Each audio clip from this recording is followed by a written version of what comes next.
Leonardo da Vinci উল্টো করে লিখতেন। আপনি ঠিকই শুনেছেন, আমি সেই বিখ্যাত রহস্যময় মোনালিসার কারিগর দ্য গ্রেট লিওনার্দো দা ভিঞ্চির কথাই বলছি। তিনি স্বাভাবিকভাবে লিখতেন না। দা ভিঞ্চি লিখতেন এক আজব পদ্ধতিতে, যাকে বলা হয় আয়নালিপি বা মিরর রাইটিং। কিন্তু কেন? আর এই আয়নালিপি বা কি? প্রথমে আসা যাক আয়নালিপিতে। আয়নালিপি একটি বিশেষ ধরনের লেখন পদ্ধতি। এই পদ্ধতিতে ডান দিক থেকে বাঁ দিকে লেখা হয়। তবে এই প্রক্রিয়ায় অক্ষরগুলো আয়নার প্রতিফলিত রূপে থাকে, অর্থাৎ অক্ষরগুলো এমনভাবে উল্টো করে লেখা হয়, ওই লেখাটাকে আয়নার সামনে ধরলে আয়নাতে ফুটে ওঠা প্রতিবিম্বে লেখাটি স্পষ্ট হয়ে ফুটে ওঠে এবং আয়নাতে দেখে দেখে লেখাটি সঠিকভাবে পড়া যায়।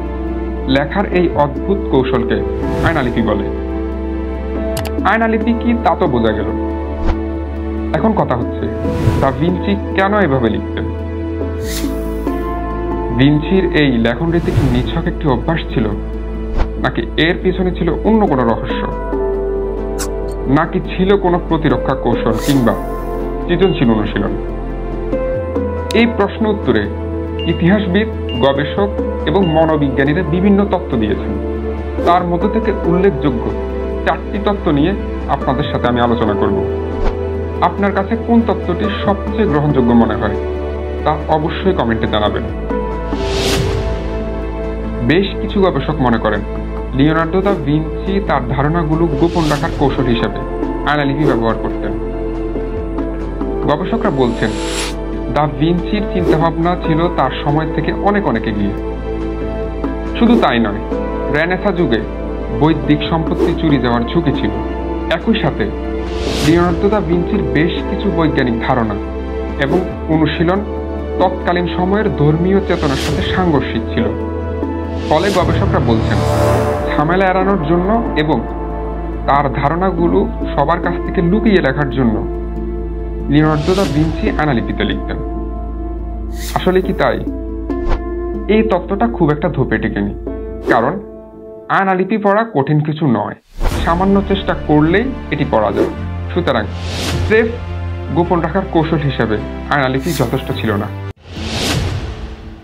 কিছু মনোবিজ্ঞানী এবং নিউরোলজিস্টের মতে এটি ছিল দা ভিঞ্চির নিজস্ব মানসিক ব্যায়াম। আয়নালিপি ডান দিক থেকে বাঁ দিকে উল্টো অক্ষরে লেখা হয়। এই প্রক্রিয়া লেখার গতি কমিয়ে দেয়। একই সাথে ধীর হয় চিন্তার প্রবাহ। আর এই ধীরতা গভীর মনোনিবেশ, অন্তর্দৃষ্টি এবং সৃজনশীলতার নতুন স্তর তৈরি করে। তাদের মতে এই অভ্যাস দা ভিঞ্চির স্মৃতিশক্তি ও বিশ্লেষণী দক্ষতাকে আরো তীক্ষ্ণ করে তুলেছিল। তবে এই তত্ত্বটি খুব বেশি জোরালো নয়, কারণ এই তত্ত্বের শক্তিশালী কোনো নিউরোসায়েন্টিফিক প্রমাণ নেই। তাছাড়া এই অভ্যাস কি শুধু দা ভিঞ্চির একারই ছিল? আর এই অভ্যাসটি যদি এতই কার্যকর হয়, তাহলে অন্য কোনো সৃজনশীল ব্যক্তিরা কেন এই কৌশল অবলম্বন করেন? তাই এই তত্ত্বটা যতটা আকর্ষণীয়, এর বাস্তবতা ততটাই অস্পষ্ট। এবার আসি একটি মজার তত্ত্বে। কেউ কেউ মনে করেন দা ভিঞ্চি ইচ্ছে করে উল্টো করে লিখতেন, সমাজের প্রচলিত ধারাকে চ্যালেঞ্জ করতে।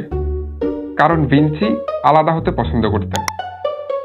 যেখানে সবাই লিখছে বাম থেকে ডানে, সেখানে তিনি লিখবেন ডান থেকে বামে, তাও আবার উল্টো অক্ষরে।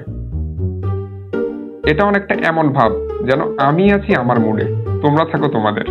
তত্ত্বটা নিঃসন্দেহে মজার, শুনতেও দারুণ স্পাইসি, তবে খুব বেশি বিশ্বাসযোগ্য নয়।